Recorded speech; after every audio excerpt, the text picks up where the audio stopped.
work. Thank you. I just want to introduce you a little bit to the people who are going to be watching this. So you have an amazing, eclectic and very varied background as a dancer, a choreographer, singer, traveler, and a woman who's discovered her own body and the power of her sexuality and the particular connection to water. Is that a good description of you? It's one description of me. So I know that you're here at the festival, Taste of Love, doing a workshop on Sacred Squirting. Of course, this is something that I and, well, pretty much everyone, I should think, wants to know more about. Yeah. Would you be happy to talk about that?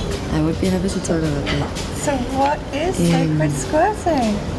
So Sacred Squirting is a work I've been developing over, well, you could say a lifetime, but consciously within the last 3-4 years. Yeah. It's a work on women and their waters. So in the beginning, it was very much about female ejaculation. You know, I was exploring my sexuality. Yeah. It came very natural to me. I understood then that it's not happening to everyone, that it's not normal in society to have this. Yeah.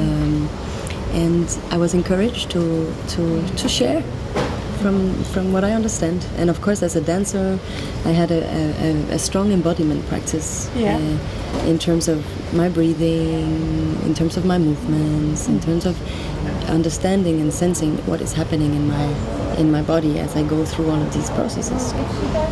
And so I started sharing. I started researching in terms of what is out there. And I understood that there's very little information out there. And also this made me even more curious, because I see that there's has not been done so much of a study around this element of women's sexuality.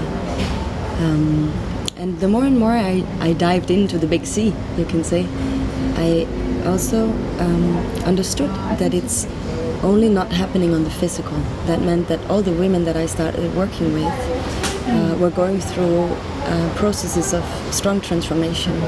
So not only in terms of their sexuality, but also in terms of their spirituality, in terms of their healing old wounds in the wombs, in their vaginas, in their ancestor line.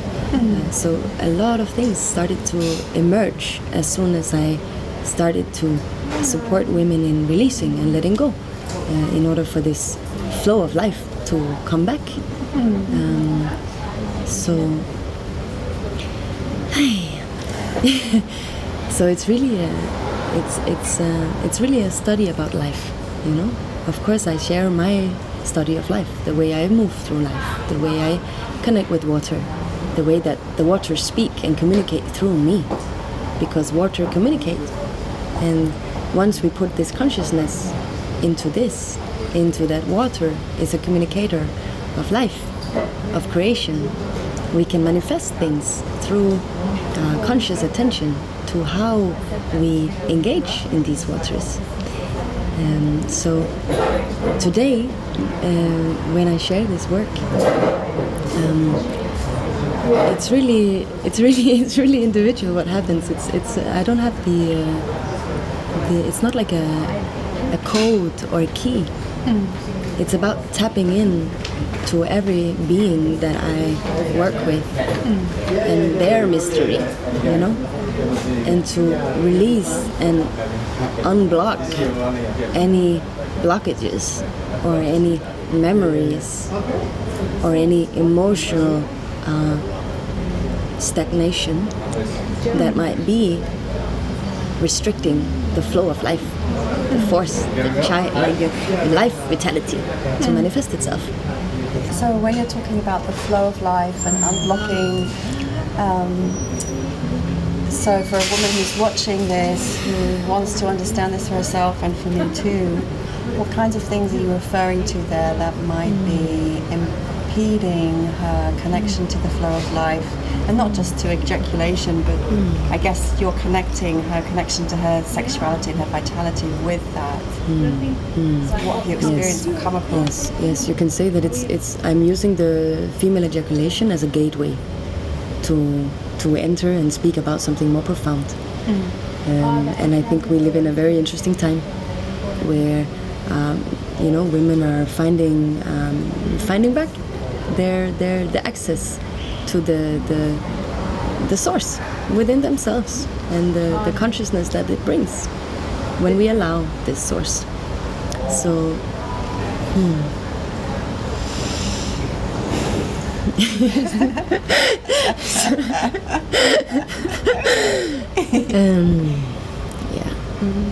so it's really about growing up, actually.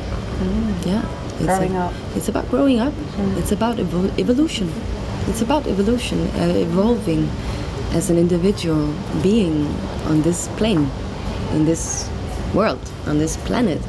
And once you understand and connect with your force within, whether how it manifests itself, no matter how you express it, you find your force, and you start to stand in life and to walk in life with this firmness and this trust that you are being led, you are being guided, that everything is in place, and that you have your place to express all of this, I get that, and but I'm wondering, are you making the direct correlation between female ejaculation and knowing your place? Are you saying that one cannot be an evolved or awakened woman without that? No. I'm not saying that everyone should ejaculate even, and this is also not my goal. I have just found this as a very powerful way to manifest things in life and to release what needs to be released. So I see, as I walk around this earth, I meet a lot of women that has not accessed that source of life within, who has not accessed their connection with the earth, who has not yet understood that they are the earth. So how they treat their bodies is a manifestation of the state of the planet. So it brings responsibility, It brings responsibility for yourself and for everything that you share with everyone. And also it's very beautiful because it gives me also an opportunity to connect with women. And this is so potent and so beautiful, the field that can be created when women stop being afraid of each other and their powers. Because also I do this work, and I usually do it for women alone, because I want to create a space where women don't project their needs onto the male body, onto the men. And so Can you say a bit more about that? Actually? Yeah. Because of course everything has a reason, everything has a history, and also the way that men are expressing themselves in our society today has a reason. Like the women, why we are expressing ourselves has a reason. And I think for a long time we have been confused. We have been very confused in terms of what is masculine and what is feminine, and how is it actually the same thing, and how can I empower myself? So I understand. I'm here. I'm born in this female body. That's my truth. So everyone has their truth, and I'm not judging that. I think it's rather I would encourage everyone to find their truth, to find their way. But I think it's important that we have some. I wish for soon that the grandfathers would speak up to their sons, and that the grandmothers would speak up to their daughters, because we don't have that today. Oh my God, I've been working and walking a strong path to be where I am today, and it's not been easy. It's not been easy. It's not been easy. But I don't wish to talk from the wound any longer, because there is no need. I rather want to talk from the place of like, wow, what happens in the moment that we allow all of this, that we create all of this together, that we connect in our forces together and create the world that we need to be safe. And then we pray, and then we ask the men to step into their power and to support us. But at the moment, we know that we are guiding the way. And it doesn't exclude. It doesn't mean that something is less true than other. It just means that it's time. It's so much time.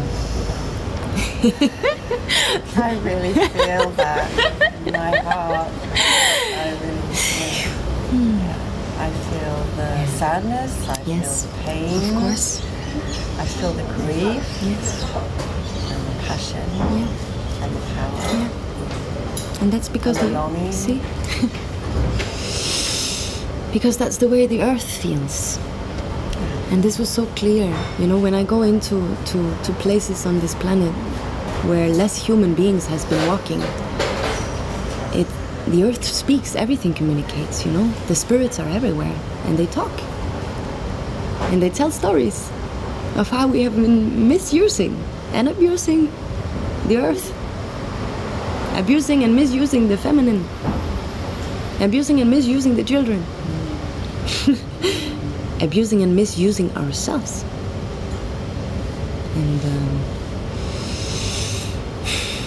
And now we are finally waking up. As a collective body, we are finally waking up.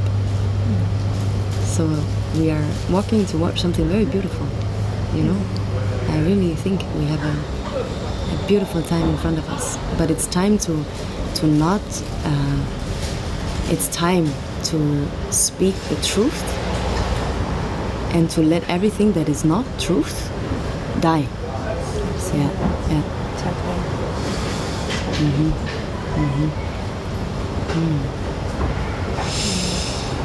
And it's very serious, but it can be very joyful. And that's also, I wish to create a space where it's very serious, because it's a serious matter. But I wish people to feel safe and to you know, have joy in exploring themselves and their capacities.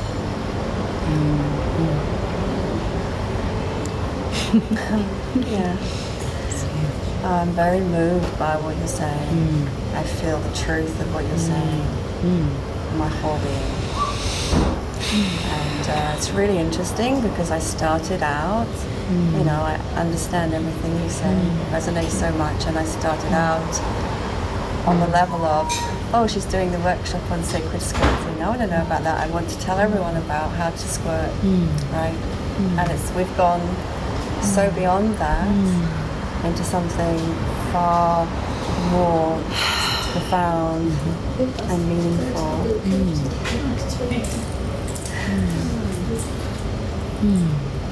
And that's wonderful.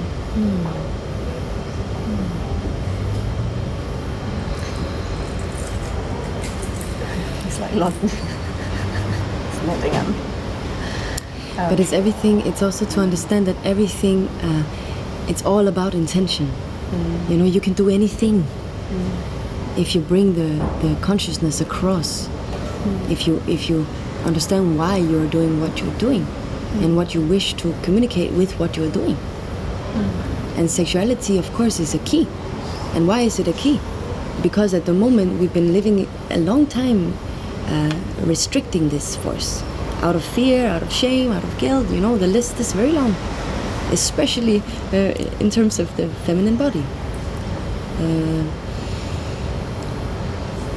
So of course you can say the field there is very potent because it's a lot of restriction. There's a lot of tension there. And once we start to open that slowly and softly and with love and trust and firmness still, it's just amazing what happens. Just beautiful.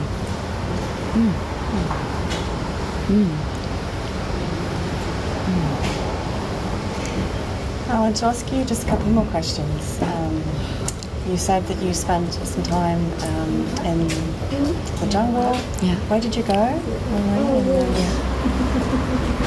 Taking ayahuasca, plant medicine, and that you received, you know, real insight and wisdom at that time. I just wonder if there are any specific openings that you had at that time that feel really important to share. Yes,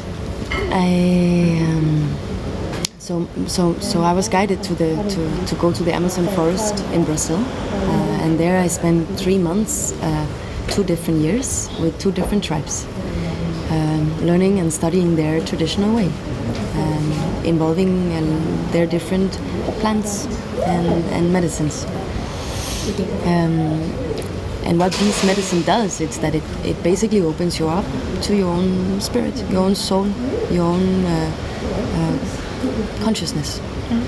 So that was, you can say it was just a continuation of the path that I was already on.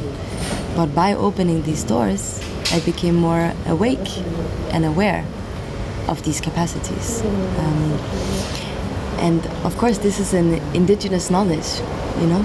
It's like ancestor wisdom. Yeah. And that's why it's so important to preserve places on this planet that has this wisdom kept. Because we need this wisdom now.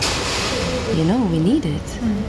And we need people to find their source and to communicate from that place. So I'm deeply grateful for all the blessings that I've received. And I'm still learning. I'm still walking this path, and now I'm like invited around the world. You know, I'm called, and I'm receiving these invitations, and I go with the flow. I go where my spirit is called to share. What would you say to someone who, you know, because you've talked about what the sacred waters, water is the flow of life and going with the flow. Yeah. I think for a lot of people there's fear around letting go and going with the flow. Yes. How do we trust? How do we know we're going to be guided? How do we know? How can we let go to go with the flow?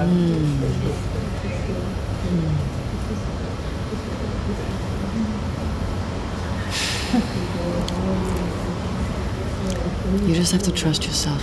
You have to trust your heart. You have to know that you are already being guided. You are already being guided.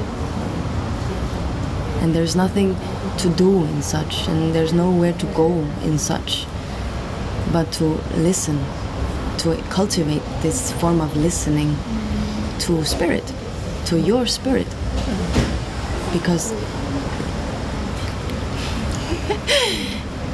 Because that's what you are, you know.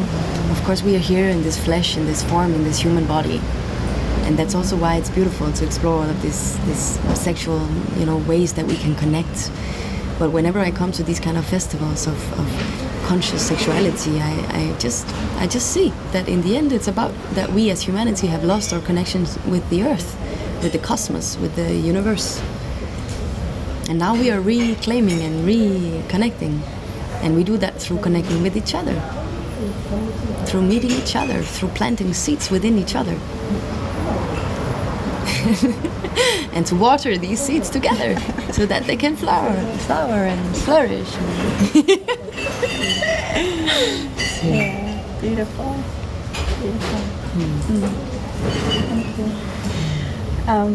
If anybody who's watching this would like to know more about you, get in contact with you, how do they do that? They call me, they find me, they track me down. You've got a website? I have a website, yeah. I have a website which is like www, my name, Christine Borch, so just my name, .com. Okay. And I also have, I live on an island in Denmark called Møn. Most of the time I live quite nomadically, but I live there in my yurt in the summer by the sea. And I share my work, my study of life there in a space that I call Drømmesalen, which is like a hall of dreams translated. And it's so I'm there, and I invite people from around the world that I know and their studies, and I share from there. And apart from that, I travel around. So just find me, write me an email, info@christineborch.com. You know, you will find me. Yeah. And I will be happy. I will be happy to share. I'm happy to share. It feels good. So, thank you. That was amazing. Took me to a very deep place, actually. Beautiful. Thank you very, very much. Yeah, thank you. And to those of you who are watching, I just hope that you've taken some of the amazingness from this brief interview with Christine Borch. And join me next time on Heart to Heart with me, Shakti Sundari.